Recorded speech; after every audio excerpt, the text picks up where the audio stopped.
اللہ تعالیٰ ایسا نہ کرے کسی گھر یہ معاملہ ہو، مگر میں نے کچھ گھر دیکھے ہیں کہ شوہر جب تک کما رہا ہے بیوی وفادار ہے، اطاعت شعار ہے، جس دن وہ غریب ریٹائر ہو گیا اور کمائی کرنے والا نہ رہا، اس دن اس کی چارپائی کی جگہ بھی گھر میں نہیں۔ وہ چھوٹی سی بات کرتا ہے، آواز دیتا ہے تو کرخت آواز آتی ہے، کیا شور مچا رکھا۔ وہ شور تو غریب پہلے بھی مچاتا تھا مگر ساتھ تنخواہ بھی لاتا تھا، اس لیے سارے شور گوارا تھے۔ اب کمانے والا نہیں رہا، اب پتہ ہے کہ فقط بیٹھ کے کھائے گا، یا پینشن بھی آئے گی تو تھوڑی سی آئے گی، اس سے کیا بنے گا؟ اب اس کی چھوٹی چھوٹی بات بھی گوارا نہیں۔ تو جس طرح الا ماشاء اللہ، سب کی بات نہیں کر رہا، ہماری مائیں بہنیں موجود ہیں، مقصد اور مدعا یہاں حاضر ہونے کا یہ ہے کہ ہر ایک کو اپنے احوال کی اصلاح کے لیے سامان ملے۔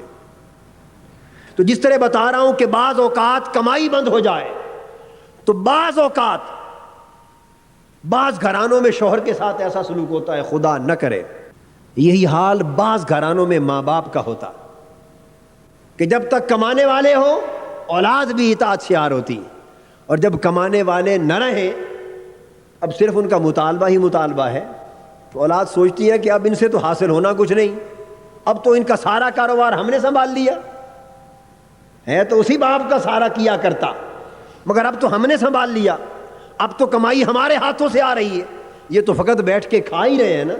تو ایک حد تک برداشت ہوتا ہے، اس سے معاملہ آگے بڑھ جائے تو انسان برداشت سے باہر ہو جاتا ہے۔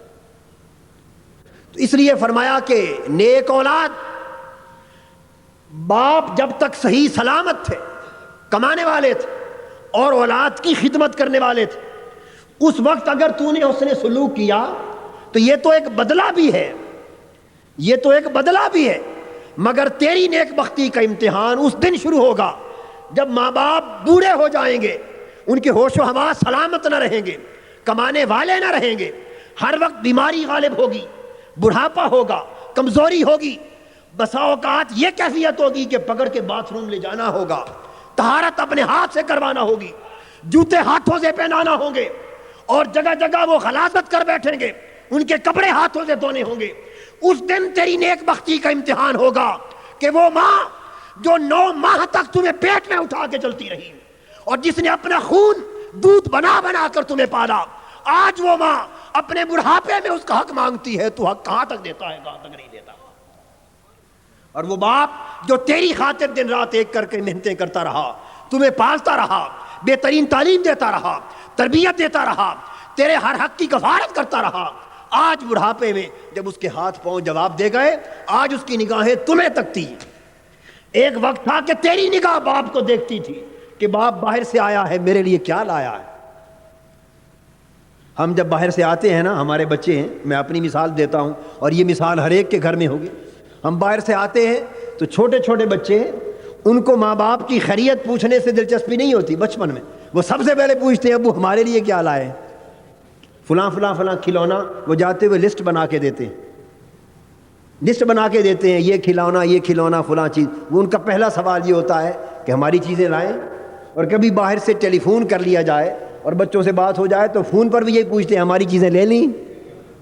یعنی ایک وقت ہوتا ہے جب ماں باپ باہر سے آتے ہیں تو اولاد ان کو تکتی ہے، اولاد کی نگاہ دیکھتی ہے کہ باپ ہمارے لیے کیا لایا ہے، وہ زندگی بدل کے سامنے آ جاتی ہے۔ بڑھاپے میں ماں باپ پر وہ وقت آتا ہے کہ وہ اپنی اولاد کو دیکھتی ہے کہ اولاد کیا دے رہی ہے، اولاد کیا کر رہی ہے۔ بہت سے معاملات ایسے بھی ہوتے ہیں کہ ماں باپ آپ کی مالی امداد کے محتاج نہیں ہوتے، بڑھاپے میں بھی ان کے پاس اللہ کا فضل اتنا ہوتا ہے، اتنے وسائل ہوتے ہیں کہ وہ آپ کی مالی معاونت کے محتاج نہیں ہوتے۔ تو اولادیں بعض اوقات یہ سمجھتی ہیں کہ انہیں مالی امداد کی تو ضرورت نہیں ہے، اللہ کا شکر ہے بڑھاپے میں بھی وسائل کافی ہیں، تو پھر ہماری تو ذمہ داری نہ رہی۔ تو صرف پیسے دینا ہی ذمہ داری نہیں ہے، بہت بہت ذمہ داریاں ہیں۔ حضور نے فرمایا کہ جو شخص ماں باپ کا چہرہ مسکرا کے دیکھ لیتا ہے اسے مبرور حج کا ثواب ملتا۔ تو ماں باپ کا سایہ جن کے سروں پر قائم ہے، دوستو غنیمت جان لو، یہ اللہ کی بہت بڑی نعمت ہے۔ اس وقت پچھتاوا آئے گا اور اس کی قدر و قیمت کا اندازہ ہوگا جب وہ سایہ سر سے اٹھ جائے گا۔ یا ان سے پوچھئے جن کے ماں باپ کے سائے سر پہ نہیں ہیں تو وہ اپنی زندگی میں کیا خلا محسوس کرتے ہیں۔ اللہ کی اس نعمت کا کیا فقدان کس طرح محسوس کرتے ہیں. تو میں یہ عرض کر رہا تھا، ارشاد فرمایا کہ جب وہ بڑھاپے کو پہنچ جائیں تو لوگوں پھر ان کے ساتھ اس نے سلوک کرو، ولا تقل لہما اف، اور وہ جو کچھ بھی کہیں اور کریں کبھی اوہ تک بھی اپنی زبان پر نہ لاؤ. ولا تنہرہما، اور وہ اگر سخت تلخ بات بھی کر لے تو جھڑکو بھی نہ. وقت آتا ہے کہ بعض اوقات قواعد ذہنی مزمحل ہو جاتے، تو اولاد ان کی وفاداری کرتی ہے، وہ سمجھتے ہیں میرے ساتھ دشمنی کر رہے ہیں. یہ بڑھاپے کی کیفیتیں ہیں یا نہیں؟ اور وہ کہتے ہیں کہ یہ مجھے تو کوئی خدمت ہی کوئی نہیں کرتا. اولاد صبح و شام دے رہی ہے، مگر جب اس بوڑھے ماں باپ سے کوئی اور ملنے آئے گا اور تنہائی میں تخلیہ ملے گا، بعض اوقات اس نوبت کو بھی پہنچتے ہیں کچھ لوگ، تو جب وہ آپ کان لگا کے سنیں تو وہ کہہ رہے ہوں گے کہ یہاں تو کوئی خدمت ہی نہیں کرتا، کوئی بات ہی نہیں پوچھتا. تو یہ بھی آزمائش ہوگی کہ ایک طرف تمہاری اپنی خدمت، ایک طرف بڑھاپے میں کسی ماں یا باپ کی ایسی گفتگو. اب دیکھنا یہ ہے کہ یہ سن کر بھی تیری خدمت برقرار رہتی ہے یا نہیں رہتی. ولا تنہرہما، خبردار نہ جھڑک، یہ نہ کہہ کہ آپ جگہ جگہ ہمیں بدنام کرتے، آپ جگہ جگہ ہمیں بدنام کرتے. کم سے کم لوگوں کے سامنے تو بدنام نہ کیا کریں. ہم آپ کی صبح سے شام خدمت کرتے ہیں پھر بھی آپ بدنام کرتے. آپ نے ساری خدمت کر کے وہ جملہ سن کر جو کہ درست نہ تھا، جو کہ درست، وہی سن کر اس کے جواب میں بھی یہ کہہ دیا تو خدمت گئی، خدمت رائے گاں گئے. یہی آزمائش کی کڑی ہے. ولا تنہرہما، کچھ بھی کہہ لیں خبردار ان سے خفا نہ ہو، انہیں جھڑکنا، ان سے خفا نہ ہو. وقل لہما قولا کریما، اور جب بھی ان سے بات کرے تو بڑی نرمی سے بات کر، بڑے ادب سے بات کر، بڑے پیار سے بات کر، بڑی شفقت سے بات کر. ادب اور نرمی اور پیار اور شفقت سے بات کر. اور فرمایا وَاخْفِضْ لَهُمَا جناح الذل من الرحمہ، اور پھر اگلا حکم کیا دیا؟ وَاخْفِضْ لَهُمَا جناح الذل، کہ اپنی تواضع انکساری، ذلت، تواضع انکساری اور خدمت کے بازو ان کے لیے بچھا بچھا دے. یہ قرآن کہہ رہا ہے وَاخْفِضْ لَهُمَا، اپنے والدین کے لیے بچھا دے اور جھکا دے. کیا؟ جناح الذل، اپنی ذلت کے پر،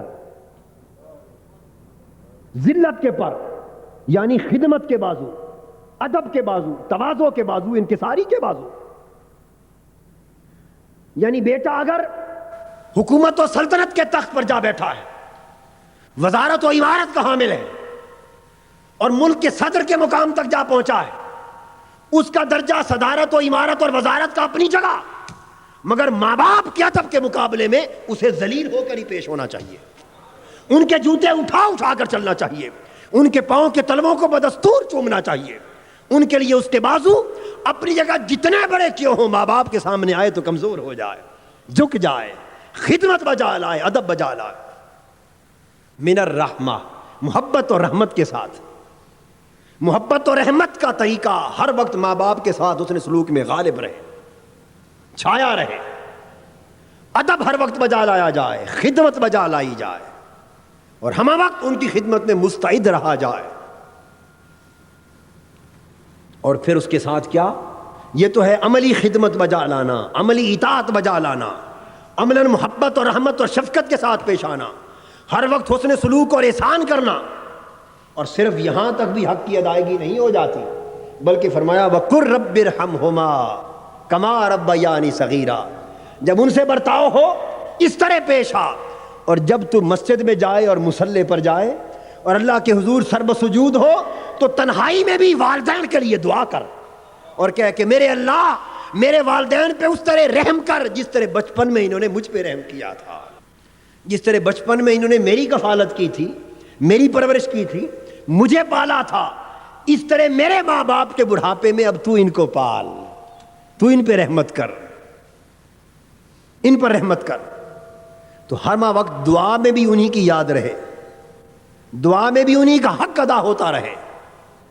تو اولاد کو والدین کے حقوق کی بجا آوری کا ایک بنیادی تصور اللہ تبارک و تعالیٰ نے عطا کی. سیدنا ابراہیم علیہ السلام نے جو دعا کی اور جو دعا قرآن مجید نے نقل کی اور جس دعا کو ہماری نماز کا حصہ بنا دیا گیا، اس کے کلمات بھی یہ فرمایا ربنا اغفر لی ولوالدی، ہمارے اللہ ہمیں مجھے معاف کر اور میرے والدین کو معاف کر دے، میرے والدین کو معاف کر دے۔ تو ہم وقت ان والدین کی بھلائی کی کوشش کرے اور والدین کی بھلائی کے لیے دعائیں کریں، اور یہ سب کچھ کر کے بھی ماں باپ کا حق ادا نہیں ہو پاتا۔